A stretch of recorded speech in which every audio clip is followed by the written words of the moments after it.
Welcome back, everyone, to this little mini series where I'm playing my way through every Forza Horizon game to discover what makes each one the best in the series. We've now journeyed through Colorado and praised its progression system, soundtrack, and overall energy and vibe, but now it's time for us to head overseas to Horizon's second festival site and the first game that takes place across two countries, France and Italy. Horizon 2 is also the only game to release two separate versions. Yes, we should address this elephant in the room right away. Although Forza Horizon 2 did release both on Xbox 360 and Xbox One, these two versions of the game are entirely different, with major changes to features, car lists, and even the map itself. And so we will only be talking about the admittedly much better Xbox One version of the game in this video. And with that said,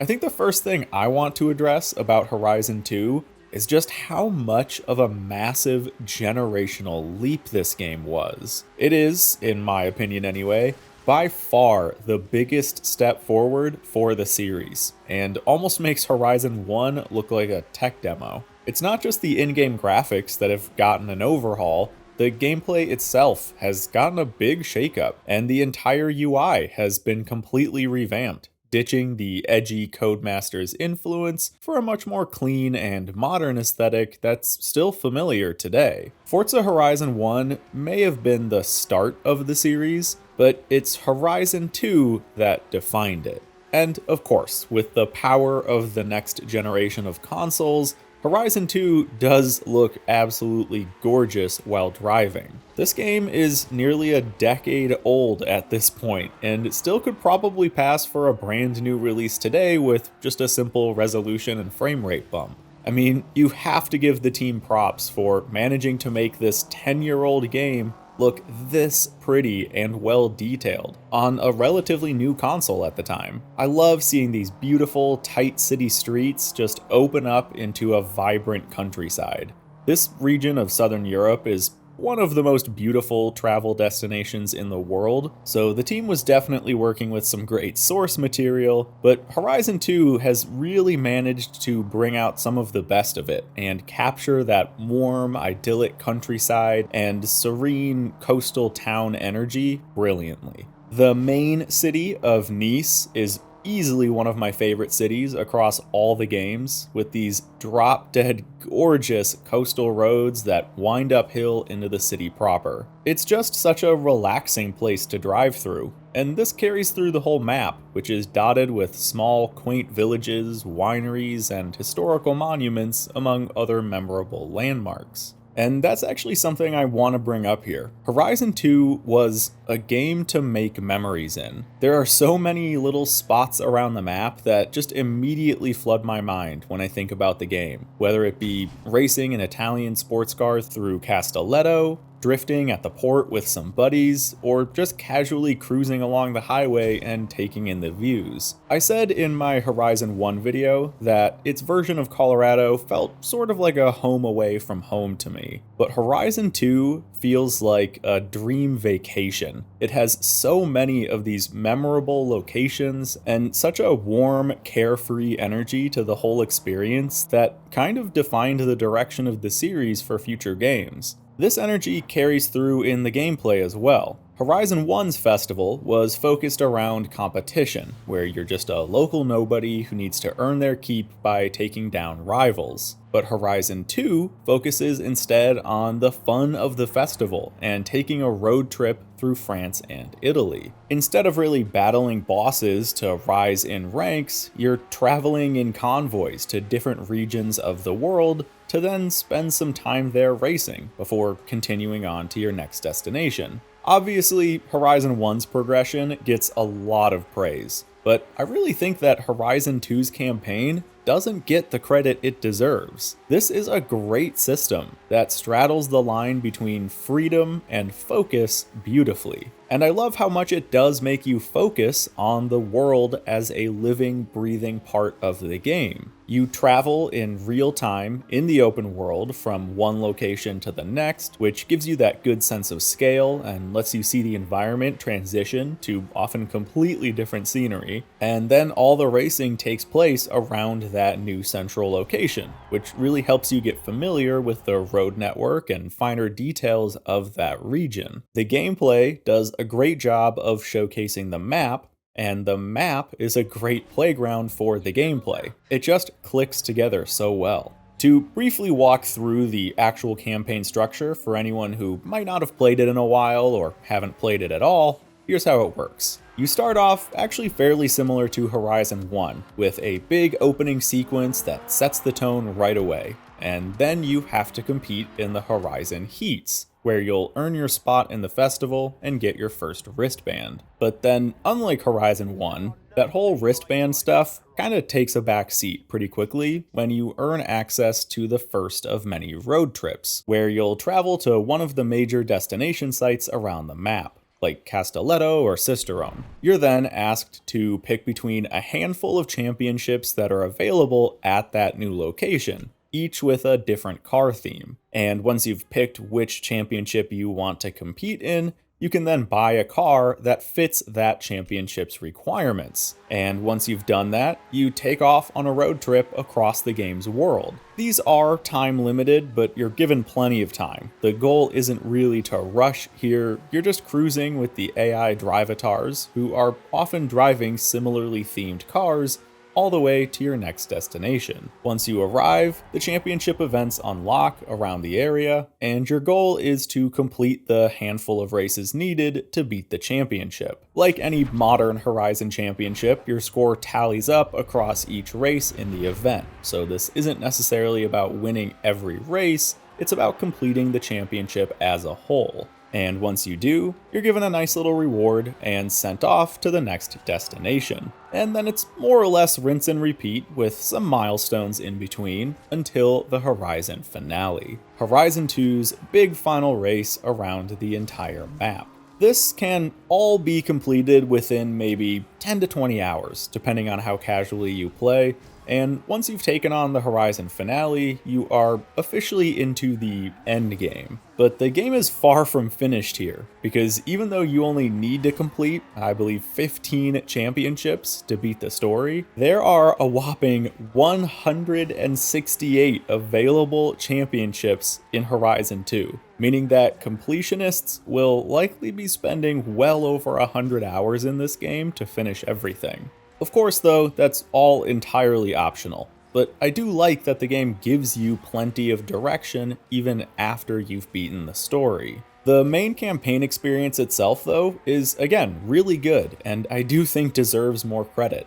It's freedom within limits, meaning that you can steer the game in the direction of your choosing to maybe avoid things you might not be as interested in, but it still has a clear path forward. It's kind of the perfect blend between the very focused path of Horizon 1 and the more meandering freedom of the newer games. And the road trip theme just fits perfectly for the location. They really commit to this whole vacation road trip theming throughout the entire game, and that commitment to a central focus is really nice to see.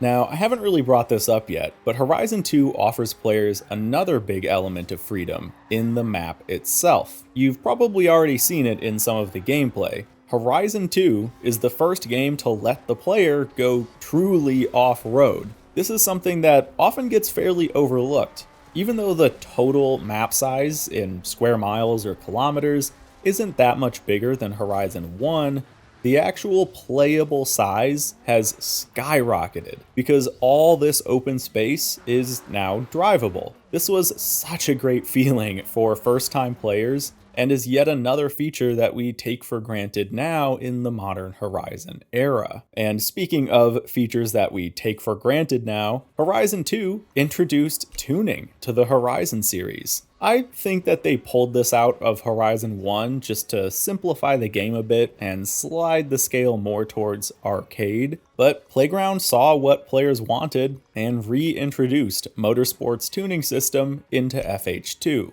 which of course massively improved customization for every car. And I feel like this is in large part what fostered the growth of the drifting scene. You could certainly drift in Horizon 1, but with tuning unlocked now, drift builds got so much better, and a large community actually grew around this. In fact, I think Horizon 2 was where we saw the birth of a lot of Horizon's community, and in many ways, the game was able to better facilitate that with much stronger online play, which allowed for that growth. And one of the best online features here was the introduction of official in-game car meets. These take place in 6 set locations around the map and let you interact with up to a dozen random other players to show off your cars and exchange liveries and tunes. It was just yet another great place to relax and take a break from the racing. I used to actually spend a lot of time in here, just idling and swapping between some of my favorite builds. And every time you boot up the game after unlocking this feature, it just puts you right into a car meet. So you're always pushed into a social experience every time you boot up, which helps the game feel more alive and dynamic, and probably really helped to keep the feature itself alive too, because players were constantly filtering through it. Horizon 2 introduced so much else to the series as well. We got a dynamic weather system to show off the beauty of the map in a new light, cross-country events to show off the new freedom of the open world, bucket list challenges that could even be done co-op that further drove home that car vacation theme. The Drivatar system was ported over from Motorsport as well. We got a perk system, wheel spins, free open world online, and much more. Even the car handling improved noticeably from Horizon 1. I said at the start of this video that I felt like Horizon 2 was the biggest leap forward in the series, and I hope by now you believe me, because this was huge when it came out, and it's so interesting now comparing how similar the newest game, Horizon 5, looks to Horizon 2, while Horizon 1, right before it, looks like an entirely different game from a different studio. Horizon 2 just set the bar nearly a decade ago. But it didn't just introduce a lot of new features, I think it also has the best iteration of a lot of different features too. The highway is always a headlining part of each Horizon's map, and I think Horizon 2's highway is definitely the best. It takes you through a beautiful variety of landscapes and has all these amazing vistas where you feel like you just have to stop to take a screenshot. It actually connects the map in a realistic and useful way, and it's really fun to drive. Not too straight, not too slow or bendy, just right for some high-speed cruising across Italy and the south of France. I also think that Castelletto might just be my favorite overall location in any Horizon game. It's not that big, there aren't too many roads that cross through it,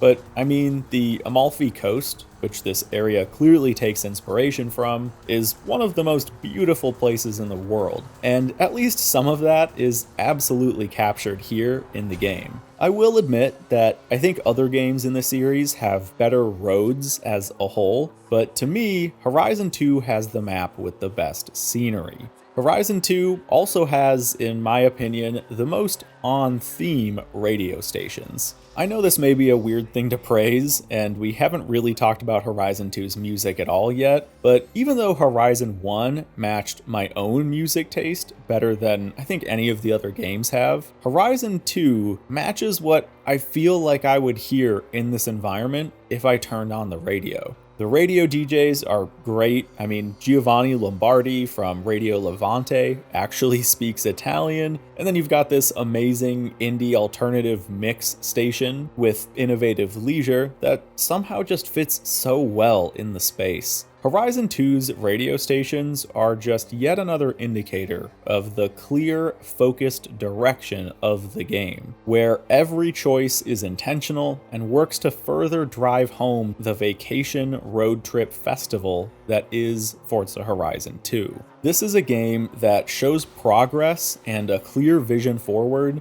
better than any other. It was the game that showed us all the potential of what Horizon could become, and many, if not most of the decisions and improvements that were made for this game are still core components of the series to this day that now help define what Horizon is. And that is why Forza Horizon 2 is the best Horizon game. But as you probably know by now that I've said that, it's time to say goodbye to the beautiful coastline and rolling hills of Horizon 2 to take a trip down under. Thank you all for watching this second video in the series. If Forza Horizon 2 is actually your favorite Horizon game, let me know. Again, I would love to know why it takes your #1 spot, especially if it's something I didn't bring up in this video. And then on the contrary, if there are some reasons you don't like Horizon 2 as much, or skipped it altogether, I want to know your reasoning there too. Whatever your thoughts are on this game, I want to hear them. Thanks again for watching, and I'll see you in the next video.